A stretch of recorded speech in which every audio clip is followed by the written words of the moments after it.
What's going on, guys? JR Sports Cards coming at you with another video today. So yes, in today's video, I did a little retail hunting after 8 a.m. Yesterday, which was Friday. I went around 5 or 6 p.m. I think it was 6 p.m. Because I want to see if I can find anything. I went to a Target that I don't usually go to. It's the one kind of close to my campus. I like the one a little bit further because they have more of a selection. So I'm going to show you guys what I got there, if I got anything, and kind of talk about if I think retail hunting's over, and you'll see why. First, let me roll the footage of what I found in that Target. Sorry for the shaky footage too. It's tough. I put it in slow motion because it's just everywhere, so I thought slow motion would be better so you could see the stuff.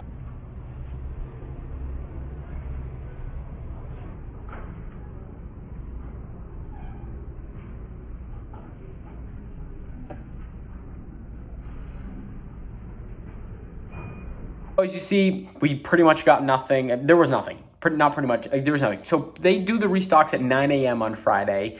And this Target, the lady said, had about 45 people waiting outside in line starting at 5 in the morning, which is just crazy. So 5 in the morning, 9 a.m. drop. And so in terms of card section, absolutely nothing left, as you can see there by the end of the day. No Heritage Baseball, no Donruss Baseball, obviously no Prism, no Select. So they did actually drop Select Fat Packs, no Select Blasters. The Select Blasters are going to be next Friday. Sadly, I can't go next Friday because I have a final exam at 8 in the morning. So tough timing for me, but that's just how it is. So again, that's tough. So is retail hunting over? So I'd argue, I've said this in past videos, at Walmart, Myers, Walgreens, Rite Aid, wherever you're going, I don't think it's over. I wouldn't argue it's over unless they kind of have, some new policy like Target with this 8 a.m., 9 a.m. stuff. Now, in terms of Target, I do think it's over. I think if you go any day that's not Friday, you're probably not going to find anything. If you're going to find something, it could be baseball, and I would argue you're not finding anything past Friday or Saturday, just in my opinion. Kind of the releases that we're seeing right now are this 2021 Donruss Baseball. We might be seeing 2020, 2021 Crown Royale Basketball coming out. Prism. I think Optic's still in stores some places. Select Football is pretty hot. And so you're gonna be seeing these, these hot products come out. I think NBA Hoops is still in. So in terms of Target, I hate to say it. I hate to let you guys down. Retail hunting's over. You're not gonna be able to kind of go in anytime during the week and hope. And that's good. I mean, there's definitely pros and cons for it. So, a con for a creator like myself, going to a Target on the weekday when I would love to make a retail hunting video on a Wednesday, and knowing that they're not going to get anything until, Friday, I know I'm not going to find anything, right? So that takes away from me being able to make content for you guys, the chance of, of opening something, right? And I also think, if you go to a place, you go to Target to kind of get some cards and you want to rip something for that day, you're not going to find anything other than Friday. If you want to get something, you have to go Friday at least before 10, 11, so that really constricts time from the 8 to 11. But what I will say is we're going to start seeing, prices are going to kind of stay steady throughout the week. And then as each Friday comes, we're going to see prices drop for products. So for example, we're going to see the Select, retail box blasters go for about $250 until next weekend when they kind of go down to maybe $200. Then the next Friday when they kind of go down to $175. And we're going to see them keep declining as they come out. So it's an interesting pattern. So one thing I will say is this Friday pattern creates patterns in the market, creates patterns within, the secondary market. So that tells you one thing, it's much easier to predict, which is nicer in terms of pricing. So if you got a blaster box this week, yeah, you'd be more beneficial to sell it rather than open it. But if you get a Select blaster within, 3 weeks down the line, you're much better opening it than selling it, right? So that's a pro to this Friday drop. Now, another pro to this Friday drop is it gives easier access, gives more fair chance, right? There's less area for people to like backdoor deals to happen, I should say. So in terms of what I mean by backdoor deals, people, having contact with the vendor, people having special connections with employees there who save product for them, right? This Friday drop, yes, of course, there's still going to be some of that. It's kind of inevitable, right? But this Friday drop allows it to be more fair, right? Because you have to have some product for customers, right? You can't hide all of it, right? You can't give those 20 boxes to your connections, right? You have to at least save some of those boxes, right? So it gives people a much more equal opportunity to get cards, right? So that's a really big pro in terms of that. And I also think we're not going to see as many flippers with this. So I think we're definitely going to see people that are really into the hobby and that want to collect and open these boxes.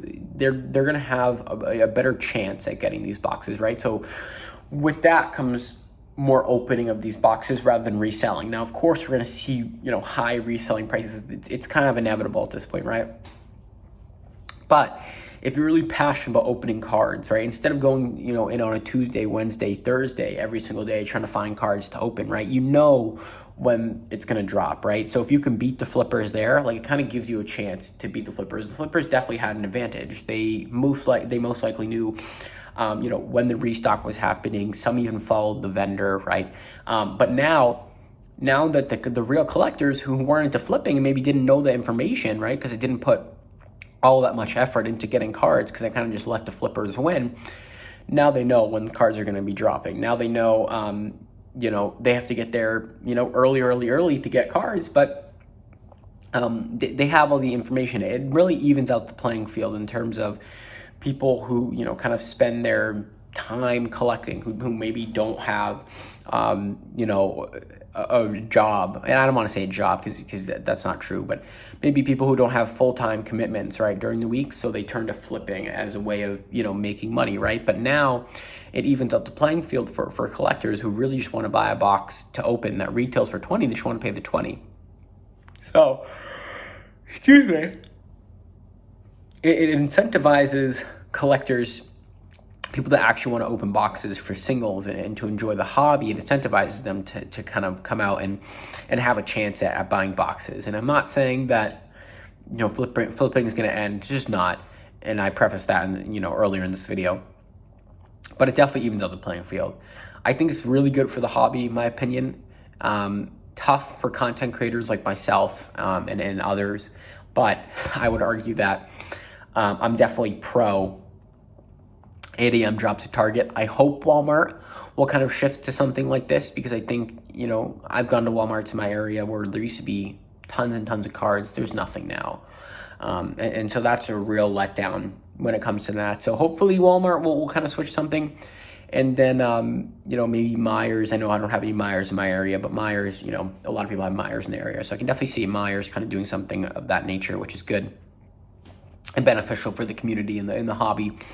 One other thing I will say, I think Target's doing it Friday at 9 a.m. Like, all the Targets in the area are doing it at the same time is also good, because you can only be at one Target, right? You can only be in line at one Target. Now, of course, you can send, a family member to a different Target, right, if you want to do that. That's always an option, but it really lets people only be able to get product at one place. So, for example, you would have flippers follow the vendor from store to store, know when they're going to restock at store to store, right? So they'd be able to get to this store and then follow the vendor to the next store and get the cards and follow them, right? So they'd be access to, tons and tons of boxes, because they could get them at every store, right? But now they can only be at one store. So they only have access to one store's cards, and the limit of 2 to 3 also helps. So when it comes down to it, more people are going to get their hands on cards this way, which means more collectors are going to get their hands on cards. Reselling is not going to be as prevalent as it has been. Now, I could be wrong on that, but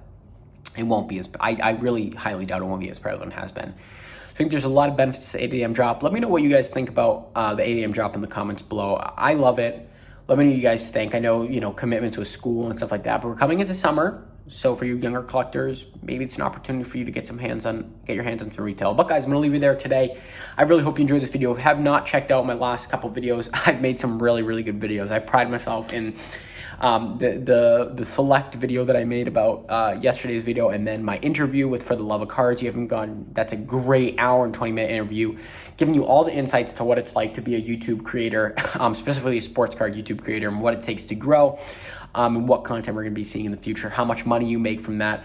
But again, guys, I'm going to leave you there. Have a great rest of your day. Peace.